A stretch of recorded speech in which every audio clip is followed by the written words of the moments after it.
Hello, I'm Cliff Brock with World Travel Plus. We're in Micanopy, Florida today. It's the little town that time forgot. That's the town's slogan, and it's not too far from the truth. The population of this town in 1880 was 600. In 2025, the population is 648.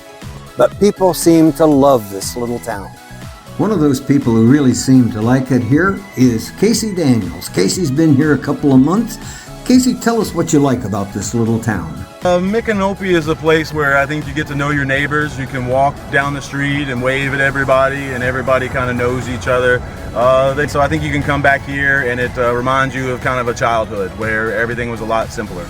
Micanopy is a pretty little town. It looks like time really did forget it. A walk down the main street is filled with color. There are lots of antique shops. There are a couple of fun-looking restaurants, one we're going to take a look at here. You get a sense in this little town of friendly people, art, age. It looks like something out of the past. And it just has a very good vibe. It's the sort of place that you think you might just like to come and visit.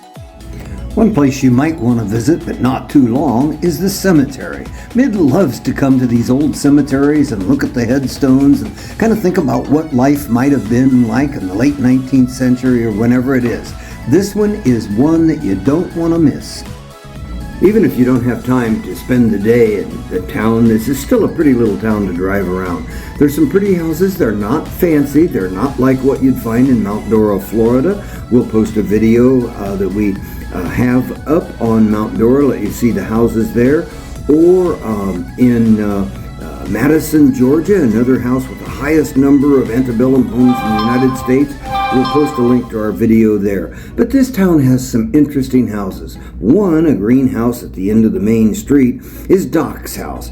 Doc was the physician in town about 100 years ago and had to be chastised for his frisky behavior. Another one is the Butterfly House, well worth driving by and taking a look. After all that sightseeing, driving around, you may start to get hungry. We identified a couple of places. One is right in town and one outside of town. The one in town is a colorful mishmash, and if you go to the Old Florida Cafe, be sure and talk to Cheyenne. She's a character with a load of information about this little town. The greenhouse at the end here, there's supposed to be a woman, like people have seen a woman up there, but the guy found out that was going around, so now he occasionally will stick a mannequin up in there. If the Old Florida Cafe is too boisterous for you, go out on the highway to the Blue Highway Cafe. Be sure and get Lindsay. She'll make sure that you don't go away hungry.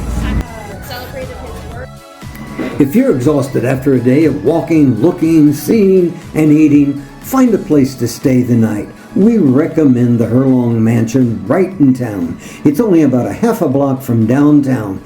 Beautiful grounds, beautiful exterior, a mid-century last or early century last interior. It is well worth a visit. After a good night's sleep at the mansion, wake up refreshed. Do yourself a favor. Drive 6 miles north to the Payne Prairie State Preserve. Walk on the wild side a little bit. We hope you enjoy this visit to North Florida. This is Cliff Brock with World Travel Plus. Come again and stay often. We'll have a video up on Payne Prairie within the next few days. We'll put the description